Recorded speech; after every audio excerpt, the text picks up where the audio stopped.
In my family, everything was decided by a blind box draw. Even on the day my twin sister and I were born, my parents used a blind box to decide who would be the older and younger sibling. My sister, who was born 4 minutes before me, drew the beloved little daughter. I drew the responsible elder sister. For 18 years, my parents would place two blind boxes in front of us for everything, from picking our bedrooms and clothes to deciding who got the chicken drumstick. I always ended up drawing things like clean the entire house or eat the chicken wing tips. Meanwhile, my sister always got the latest princess dress or secret edition, family vacation. Whenever I felt upset, my parents would always say, "That's fate. Whatever the blind box gives you, you have to accept." That was until my 18th birthday. My parents brought out the blind boxes again. This time, I drew the right to attend college. My younger sister, the girl who had been spoiled and cherished her entire life, drew work in a factory. I thought fate had finally been fair to me for once. However, that night I walked past my parents' bedroom and heard my mother talking to my sister. "Why are you crying, silly girl? This blind box is something I made for your sister to draw on purpose. If she doesn't have a legitimate reason to enroll in college, how else can we get that $50,000 scholarship money and then have her take out a $180,000 student loan? Once we get the money, I'll immediately send you abroad for your studies. As for your sister, in a few days, we'll just let her draw something that says, 'Drop out and work.' Then she'll have no choice but to accept her fate." I froze outside the door, staring at the full scholarship acceptance notification that had just appeared on my phone. It was to a globally renowned institution. They did not know that I was destined to go to college, no matter what I drew from the blind box tonight. After leaving this time, I would never come back. The moment I submitted my application to the university, Mom knocked on my door. "Elena, come out. It's your 18th birthday today, and Avery's as well. I'm taking you girls out for a nice meal." Avery Hale stood behind her. The second she heard the word dinner, her eyes lit up. Yay. "We're having a feast tonight." Then she paused and asked cautiously, "Mom, are we doing the blind box again?" Mom smiled. "Of course. It's our family tradition." Soon, two boxes were placed on the coffee table. Avery immediately picked the one on the right. The moment she unfolded the slip of paper, her eyes sparkled. Secret edition, $1,688 seafood buffet. When it was my turn, I reached into the box and pulled out a slip. $50 or less. Choose any takeout you want. The living room fell silent for a second. I looked down at the paper in my hand. Strangely, I was not surprised at all. Just then, our neighbor, Mrs. Warren, walked past the door carrying groceries. When she saw the slips on the table, she smiled and poked her head inside. "Oh, you're doing your blind box thing again?" After seeing what we had drawn, her smile slowly faded. "The rewards are way too different, aren't they? Mrs. Hale, both children are your daughters. They were even born on the same day. You can't favor one over the other." Mom's expression immediately turned awkward. She snatched the slip from my hand and crumpled it up. "Oh, I didn't think it through." Then she looked at me and softened her voice. "Elena, how about I change it? You can order anything under $100. Whatever you want." Avery instantly wrapped her arms around mine. Her voice was sweet enough to make my teeth hurt. "Elena, you're so lucky. You can order so much food for $100. Fried chicken, noodles, and roasted pork. You can even get extra toppings." Mom frowned and gently tapped her forehead. "We don't eat that kind of food. Your stomach is sensitive. What if you get sick?" I lowered my eyes. Avery had always been a picky eater, and Mom cooked everything according to her preferences. I had stomach problems too. It was just that no one ever remembered that. In the end, the three of them left together.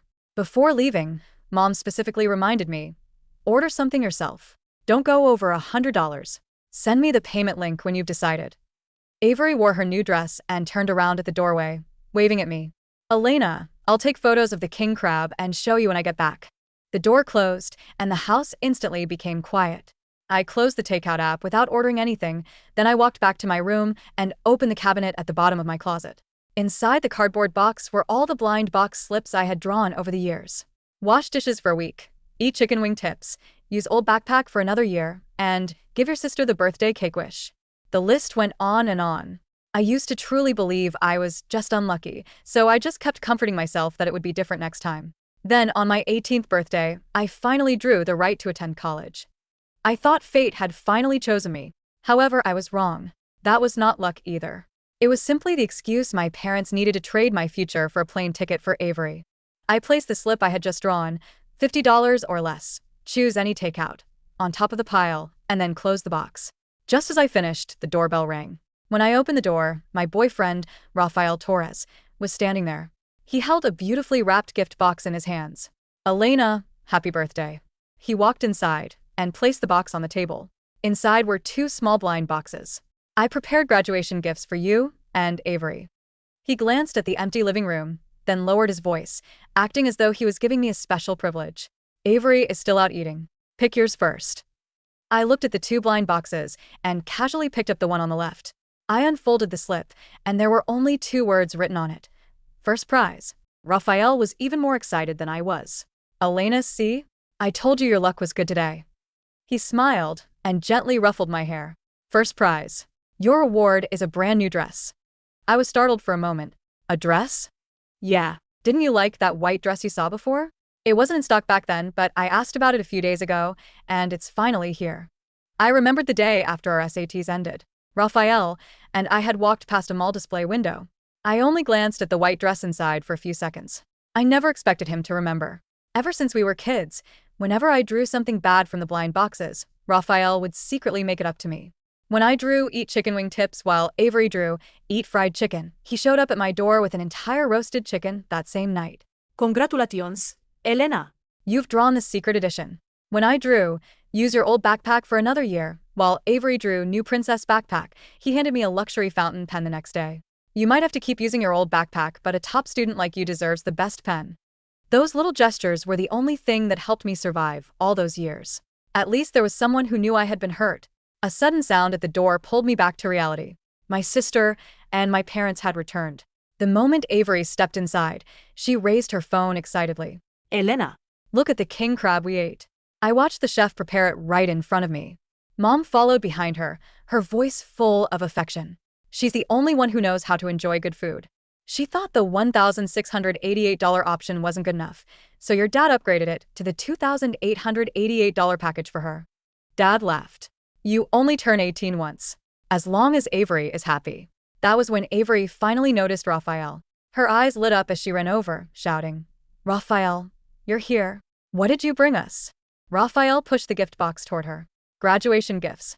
Elena already opened hers. Avery immediately looked at me. What did you get, Elena? Rafael answered. First prize. For a split second, the smile on her lips froze, but she quickly recovered. Wow, Elena is really lucky. Rafael smiled and patted my head. Of course she is. Elena has always been lucky. Then he lifted his head and looked at Mom. Mrs. Hale, would it be okay if I took her to buy her new dress later? Before Mom could answer, Avery immediately hooked her arm around Rafael's. Rafael, can I come too? I can help Elena pick one. Mom instantly agreed. Of course. Avery has great taste. Only then did Rafael look at me. Elena, is that okay? Avery was still holding onto his arm as she said, Elena wouldn't mind, right? I nodded slightly. Whatever. That afternoon, we went to the mall together. Rafael took me to the store, where the shop assistant brought out the white dress. This is our latest design. It only arrived last week. Sir, you have great taste. Rafael handed the dress to me. Go try it on. Avery sat on the couch, resting her chin in her hand. Elena will definitely look beautiful in white. Inside the fitting room, I was halfway through pulling up the zipper when it got stuck. I looked down at the tag and saw that it was one size too small.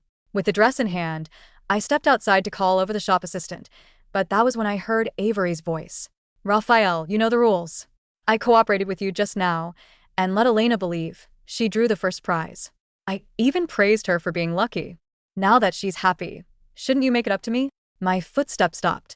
I heard Rafael's voice, gentle and indulgent. Tell me, what do you want? Avery immediately smiled.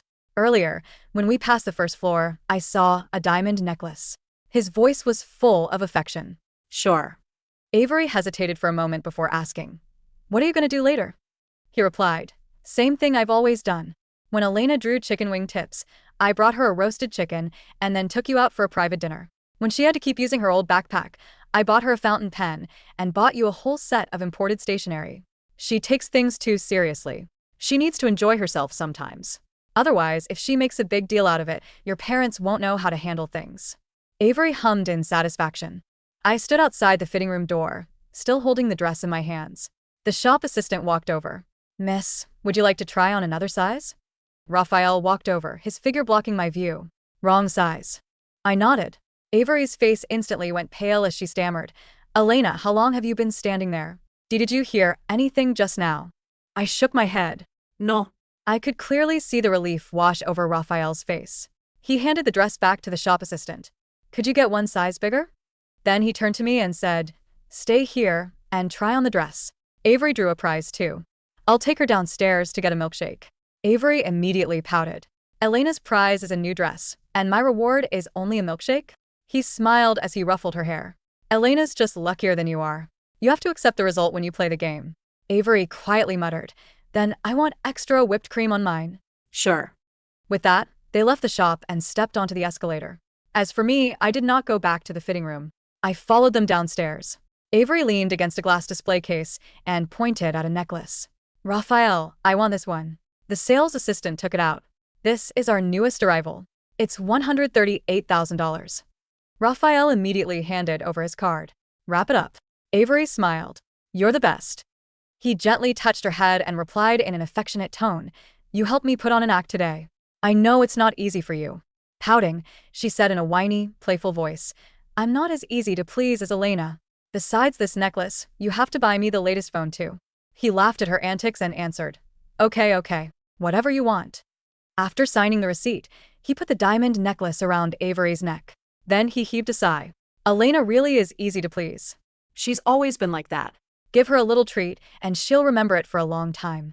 Avery suddenly asked, do you actually like her? He paused for a moment. Don't ask meaningless questions. He let out another sigh.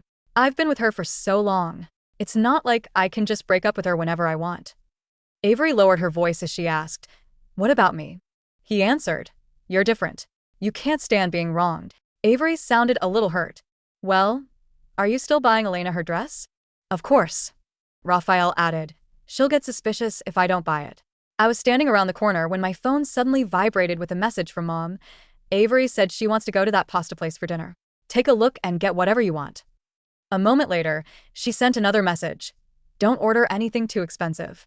You've already spent $100 today. Keep it under $20. I opened the delivery app. The cheapest side dish cost $28. I closed the page and replied, I'm not hungry. Just order for Avery. When I returned to the clothing store, Raphael was already waiting with the dress. Elena, it's done. I took it from him. Let's go home. That night, I got up to get some water. The main bedroom door was not fully closed, and Mom's voice drifted out. We need to put down the payment first to secure Avery's spot in the program abroad. We'll mortgage the house and take out the money to enroll her. Dad questioned, but what if we mortgage the house and can't afford to pay it back? Mom replied, what's there to worry about? Once Elena starts college, she'll have a $50,000 scholarship and she can take out a $180,000 student loan. Once the money comes in, we'll just make her draw something that says, hand over everything to the family. Dad still sounded uncertain. What if she refuses? She let out a soft chuckle. She's been accepting whatever she draws since she was little. Besides, doesn't Raphael know how to handle her? He gave her one dress, and look, she was happy again tonight. On the first day of the new semester, Mom brought out 2 blind boxes again. Elena, Avery, you're both leaving home today. Draw your travel arrangements. Avery immediately reached out. I'll go first. She unfolded the slip, which read, Family drives you to the factory for your first day of work. I picked up the remaining slip, which read, Cheapest train ticket. Travel alone to college. Mom nodded.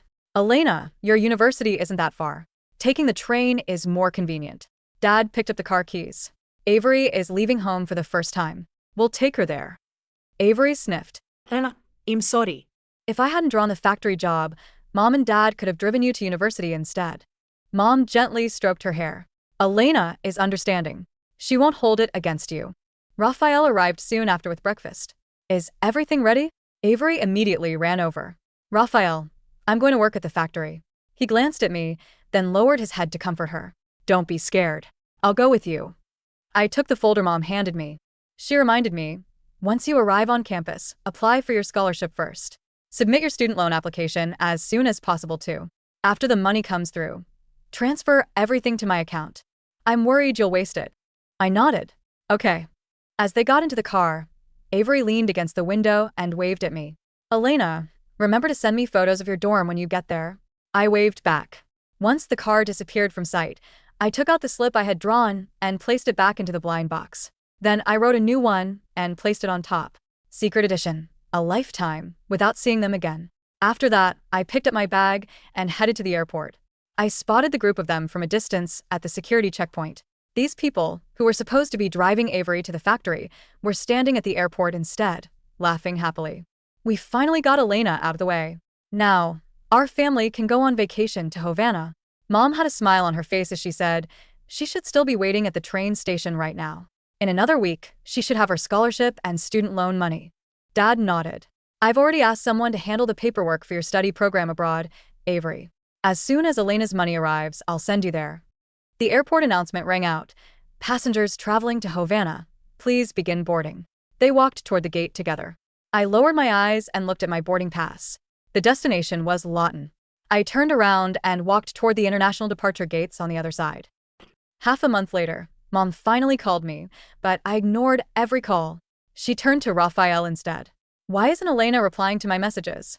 She's been enrolled in university for half a month. Why hasn't the scholarship and loan money arrived yet? The creditors are already calling. If we can't fork out the money, we'll lose the house. Raphael replied, Mrs. Hale, she probably has a lot going on since she just started university. Maybe she just forgot about it. Mom gave a cold laugh before spitting out. What could she possibly be busy with? She can waste half a month pretending to be busy if she wants to, but she'll still have to drop out eventually. That day, they went to the university where I was supposed to enroll.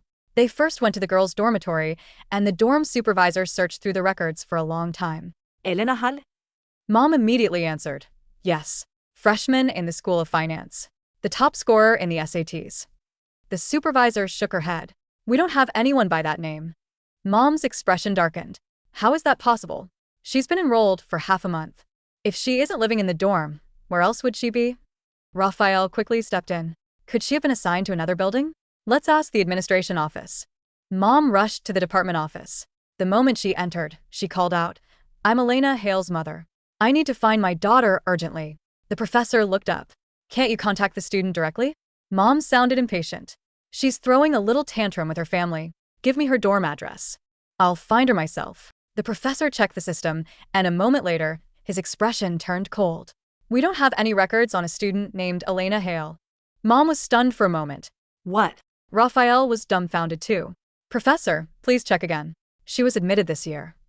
The professor replied calmly. She was admitted, but she declined the offer letter 2 weeks ago. Mom's expression changed instantly. Then what about her scholarship? The professor looked at her. She never enrolled. The university will not issue the scholarship.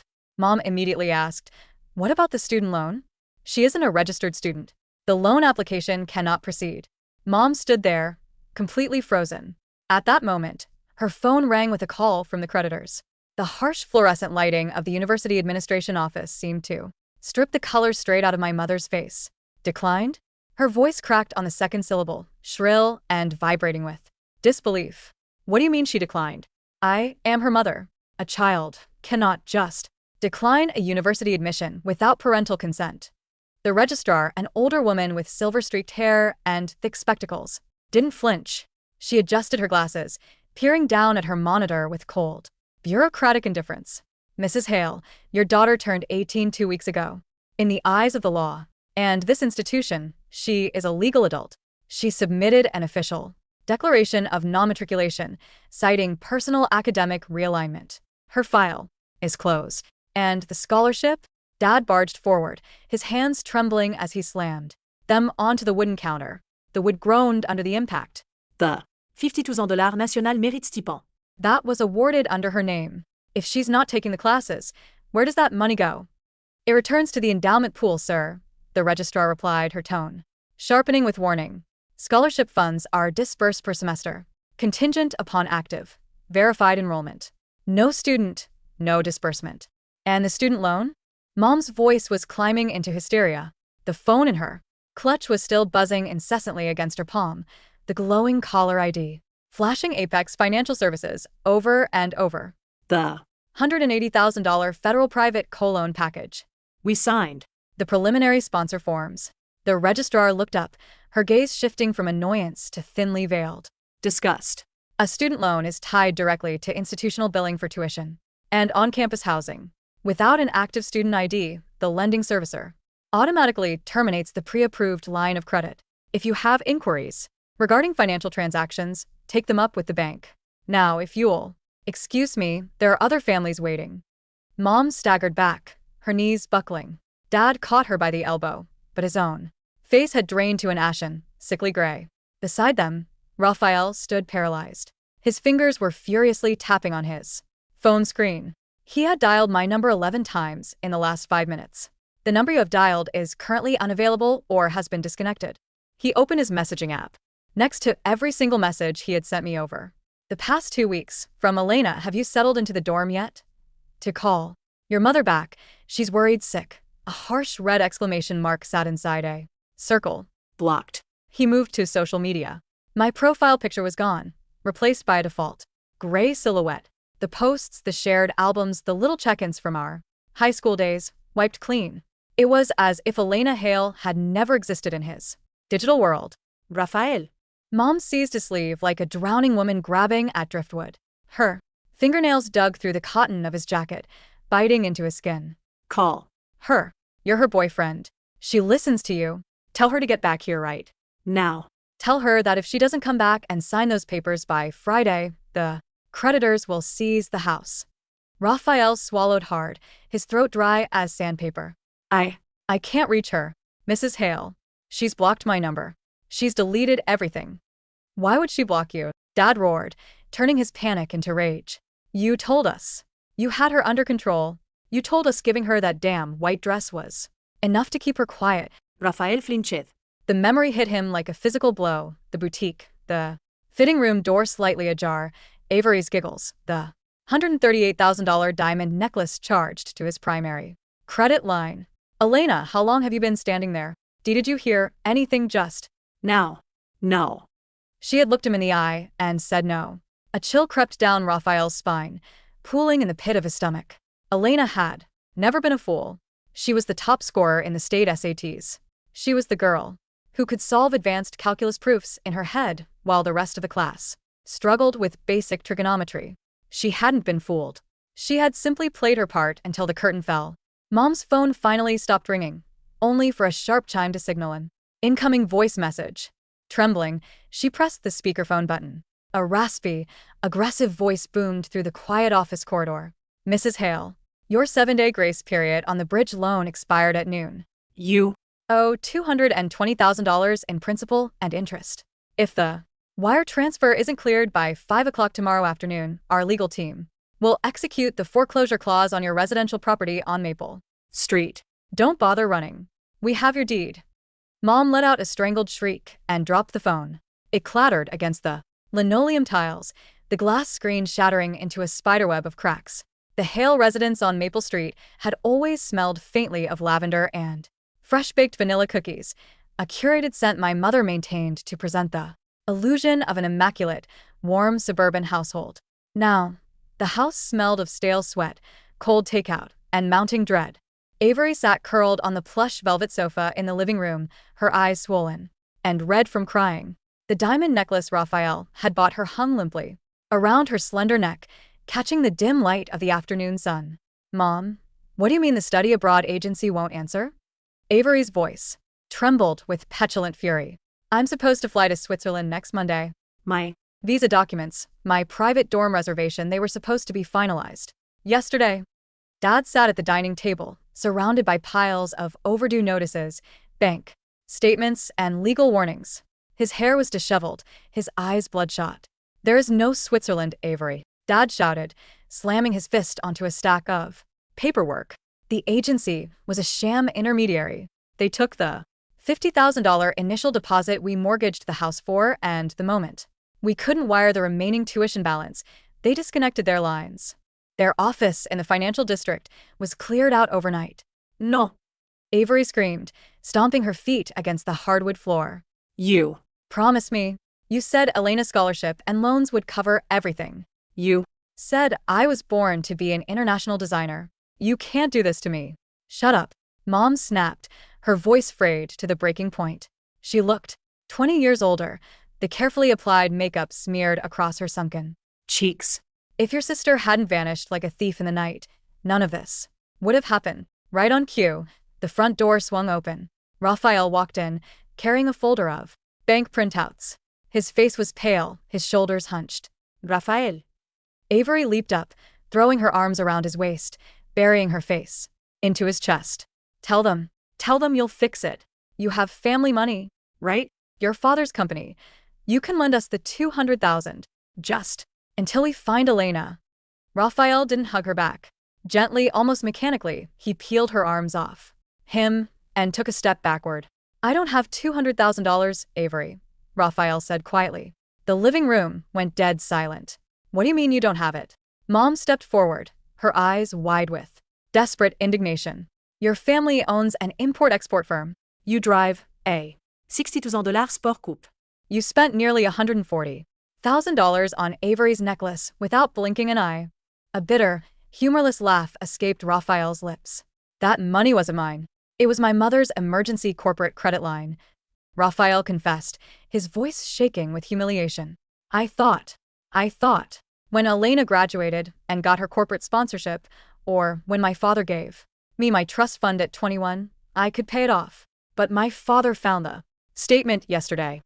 He looked down at Avery, whose tear-stained face suddenly froze. My father froze all my accounts, Raphael said. He took the keys to the car. He Told me that if I don't return the luxury goods I purchased on the corporate card within 48 hours, he's filing a police report for corporate embezzlement against his own son.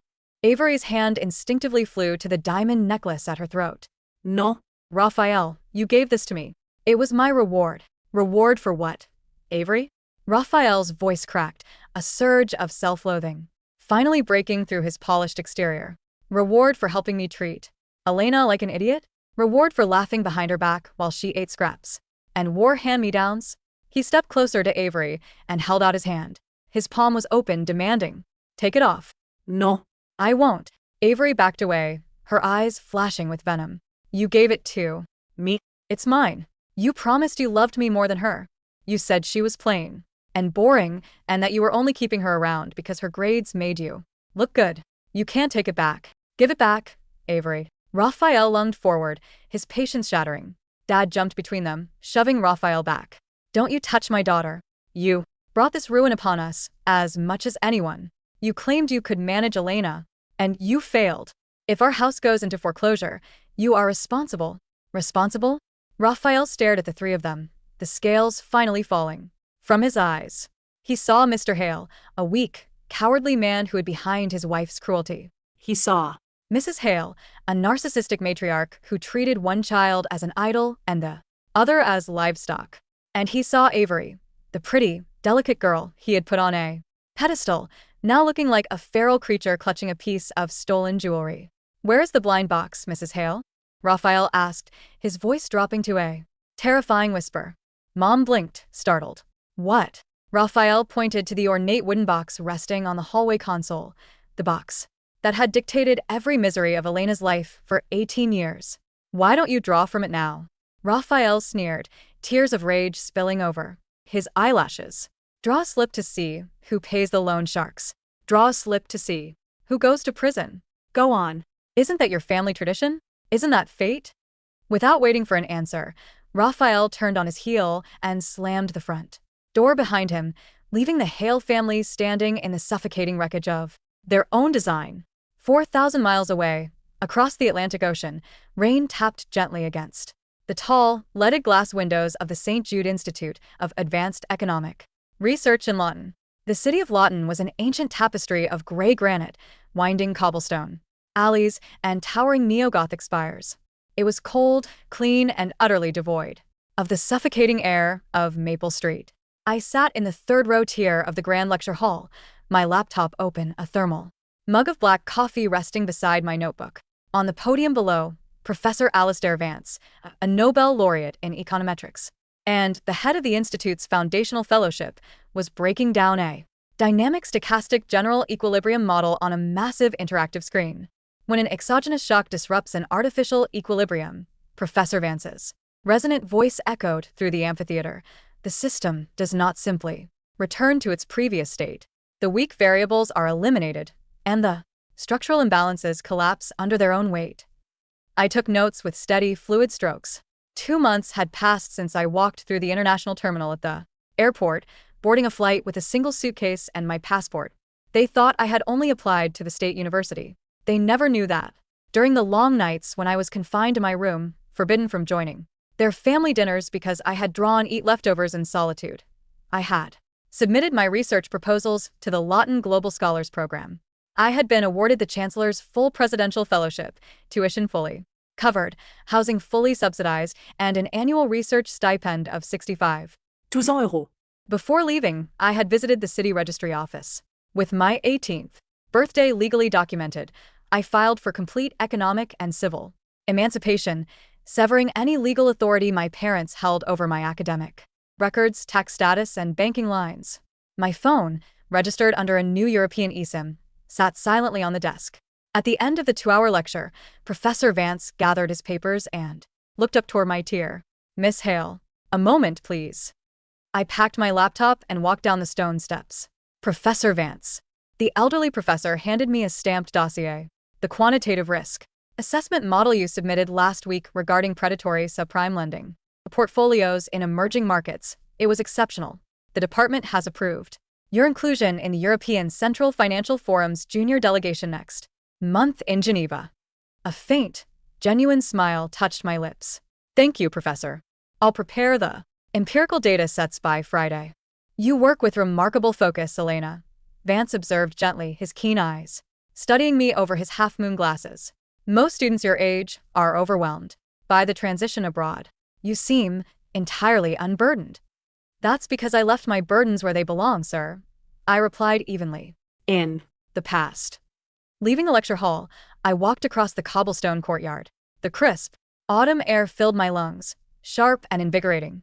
For 18 years, my worth had been decided by folded slips of paper tossed into a cardboard box. They told me to accept my fate. They never understood that fate wasn't something you drew from a box crafted by your abusers. Fate was what happened when you took the shears and cut the strings attached to your wrists. By the following spring, the consequences of their choices had metastasized with mathematical precision. The Hale family lost the house on Maple Street in late November. The foreclosure auction was swift and brutal. When the private lenders discovered that the Hales had falsified their secondary income declarations using non-existent student loan assurances, they pursued a civil judgment that froze Mr. Hale's modest pension and seized their remaining family vehicle. They were forced to move into a damp, 2-room basement apartment in the city's industrial periphery, a neighborhood smelling of sulfur and diesel exhaust. To keep the creditors from sending enforcement officers to their door every week, Mr. Hale took a night shift as a warehouse security guard. And Avery, the girl who had never washed a dish in her life, who had cried if her silk blouses weren't ironed with lavender water, was forced to take a job at the local automotive components factory on the assembly line. 8 hours a day, standing on concrete, fitting rubber gaskets onto metal tubes. Work in a factory. The slip she had drawn on our 18th birthday, the slip our mother had written as a temporary joke to deceive me, had become the permanent reality of her life. One rainy Tuesday evening, Avery returned to the basement apartment, her hands raw and smelling of industrial lubricant. She threw her damp coat onto the cot that served as her bed and collapsed onto the worn linoleum floor. "I can't do this anymore," she shrieked at Mom, who was boiling a pot of limp cabbage on a single electric burner. "Look at my hands. Look at my skin. I was supposed to be in Europe. I was supposed to be a designer." Mom didn't turn around.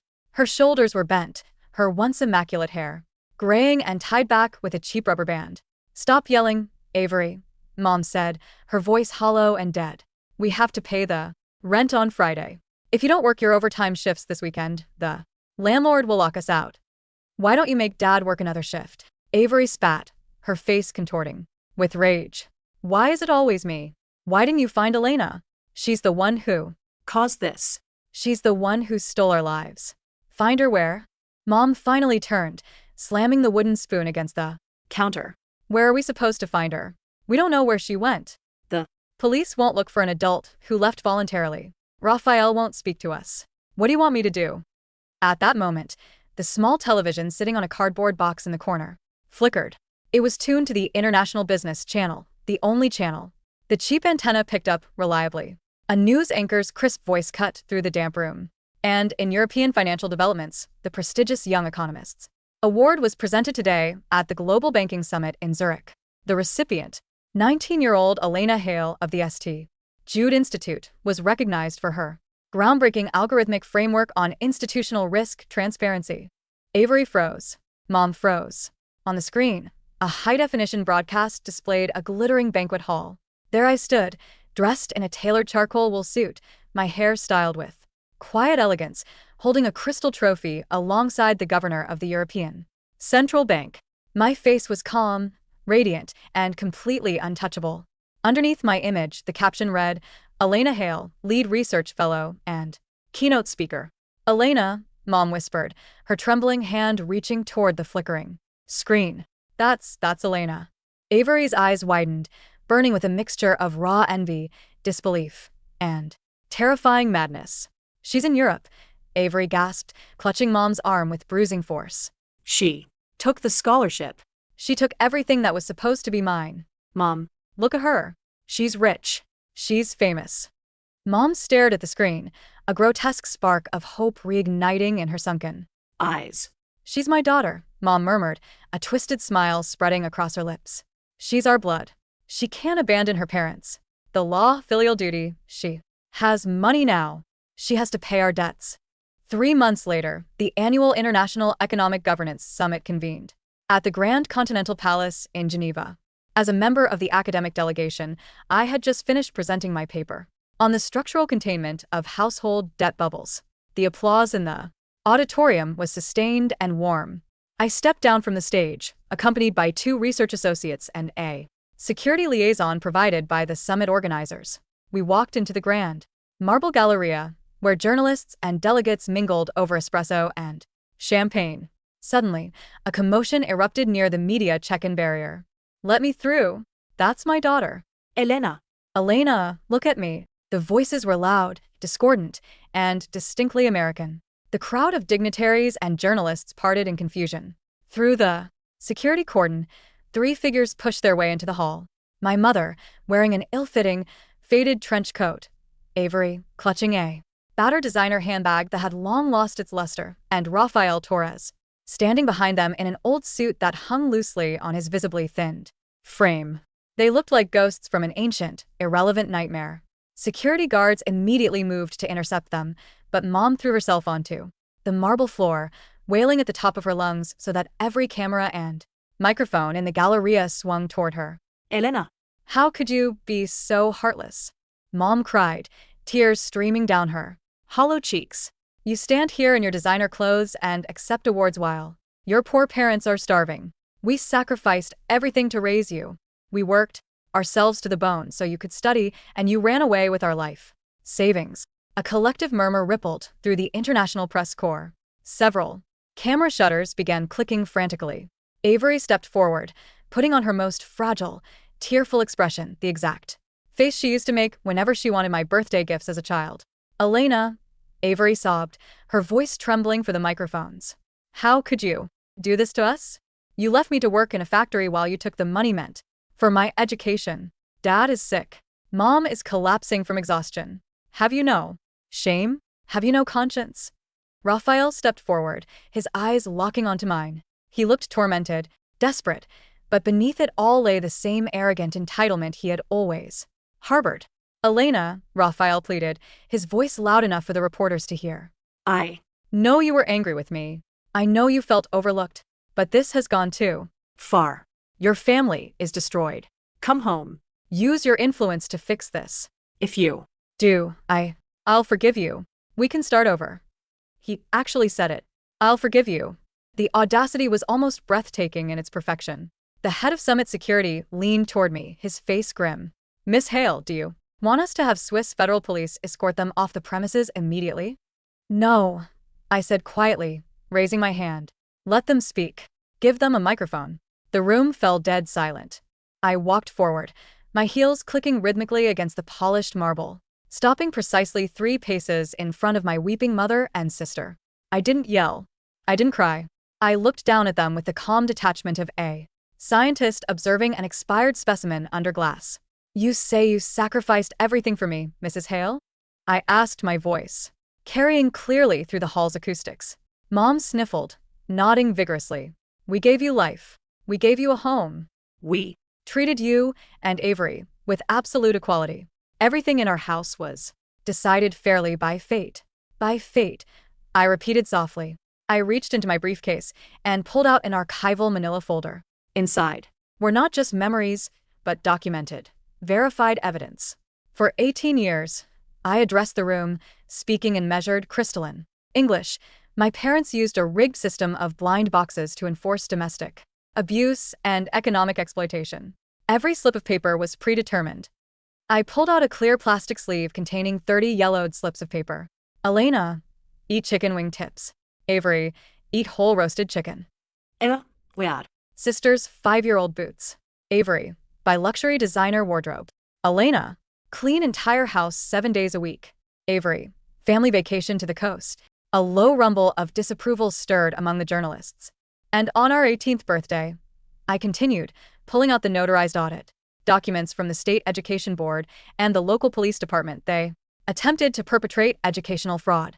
They intended to use my academic merit to secure a $50,000 scholarship and take out a $180,000 student loan under my name, only to transfer the funds to Avery and force me to drop out to work as an indentured labor.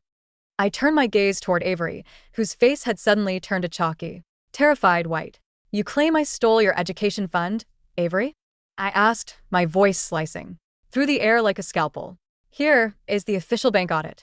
The $50,000 deposit your parents lost was paid to a fraudulent shell company for an unaccredited visa mill, funds they obtained by illegally mortgaging their home before I had even graduated high school.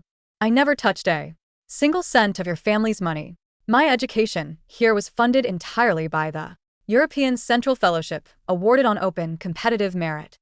Then I looked at Raphael. He flinched under my gaze, instinctively shrinking back. I pressed a button on my tablet, connecting it to the Galleria's public presentation monitor. An audio waveform appeared, and the speakers filled the hall with a crystal-clear recording from 2 years ago, captured on my phone while standing outside the fitting room. Raphael, you know the rules.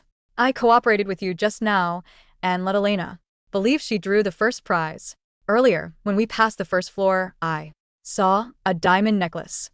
Sure, Elena really is easy to please. Give her a little treat, and she'll remember it for a long time. She takes things too seriously. You're different. You can't stand being wronged. The recording ended. The Galleria was so quiet you could hear the hum of the ventilation system. Reporters weren't looking at a grieving mother and a wronged sister anymore. They were looking at 3 grotesque, predatory grifters who had marched into a world-class academic forum to publicly blackmail a victim of systemic domestic abuse. You came here expecting me to fold, I said, looking down at my mother, who was now frozen on the floor, her mouth opening and closing like a fish out of water.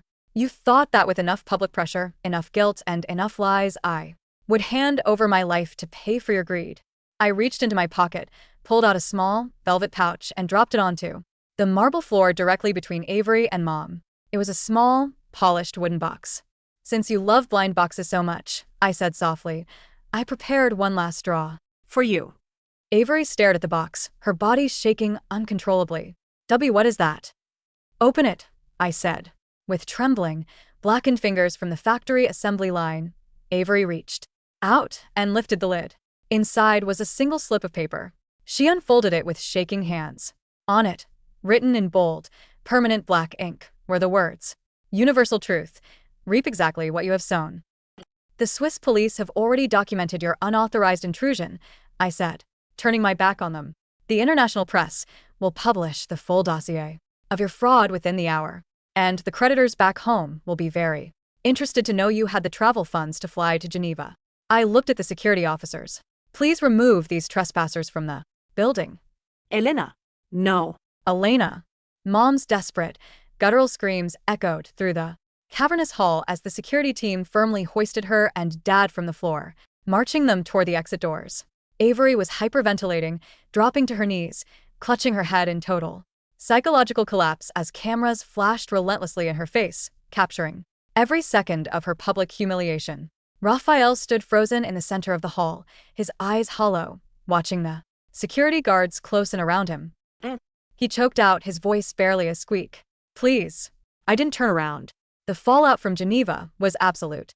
The story was picked up by major international syndicates, not as a piece of celebrity gossip, but as a devastating investigative feature on coercive, familial control and student financial exploitation.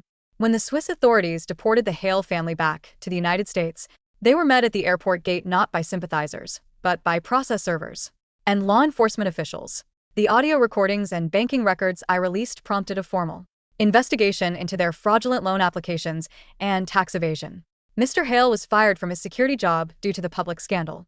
Their remaining wages were permanently garnished under federal restitution orders.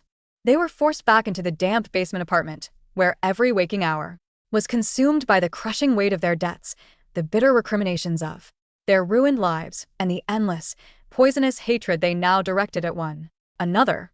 Avery remained on the assembly line, her beauty faded, her dreams of luxury reduced to counting pennies for stale bread, permanently haunted by the knowledge that the sister she had mocked and stepped on was standing on the world stage, entirely beyond her reach. Raphael's downfall was equally poetic. Disowned by his father and expelled from his social circle after the audio recording went viral, he was forced to take a low-level sales job, drowning in personal debt, spending his nights in a tiny studio apartment staring at old photographs of a girl he had traded away for hollow vanity. He spent the rest of his life knowing that he had held pure gold in his hands and thrown it into the mud for a piece of cheap glass. A year later, the spring in Lawton arrived with a burst of pale gold sunlight, melting the last traces of winter frost from the stone bridges.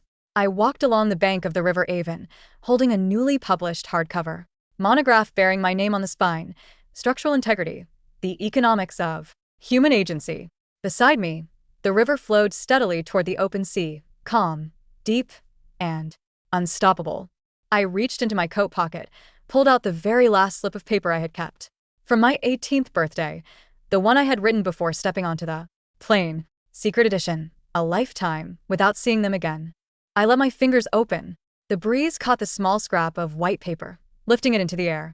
It fluttered over the stone balustrade, tumbling down toward the rushing water below until it touched the surface and was swept away by the current, dissolving into nothingness. There were no more blind boxes. There were no more rigged games. The road ahead was wide, clear, and written entirely by my own hand.